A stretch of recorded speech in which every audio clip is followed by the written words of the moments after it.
Finally నా కష్టానికైతే ఒక 5% ఫలితం అయితే దొరికిందనే చెప్తాను. నా ఇన్‌స్టాగ్రామ్ పేజీలో అయితే 10,000 ఫాలోవర్స్ అయ్యారు సక్సెస్‌ఫుల్‌గా.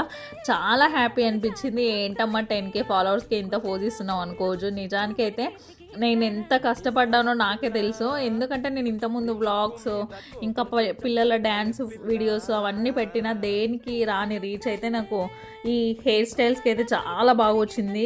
అసలు చాలా వీడియోస్ ఈ మధ్యలో అయితే 1 మిలియన్ దాటిపోతున్నాయి. అసలు ఏమాత్రం నాలెడ్జ్ లేని నేను అసలు వీడియోస్ ఎలా తీసుకుంటున్నానో, ఎలా ఎడిట్ చేసుకుంటున్నానో, ఇంకా నాకు తెలియనివి ఎలా నేను తెలుసుకుంటున్నానో, ఒకరిని చూసి ఇంకా నేను ఎలా ఇన్స్పైర్ అవుతున్నానో, అసలు ఇవన్నీ నా కష్టం నాకే తెలుసు. సో నాకు 10,000 ఫాలోవర్స్ అంటే నాకు పెద్ద హ్యాపీ న్యూస్ అనే చెప్తా. ఇంకా అలాగే యూట్యూబ్లో కూడా మన ఛానల్ మానిటైజ్ అయిపోతే నేను చాలా హ్యాపీ అనుకుంటున్నా. ఎందుకో చాలామంది చూస్తున్నారు కానీ చూసిన వాళ్ళ దాంట్లో సగం మంది కూడా సబ్స్క్రైబ్ అయితే చేయట్లేదు. ప్లీజ్ ఫస్ట్ టైం చూసిన వాళ్ళైతే సబ్స్క్రైబ్ అయితే చేసేసుకోండి.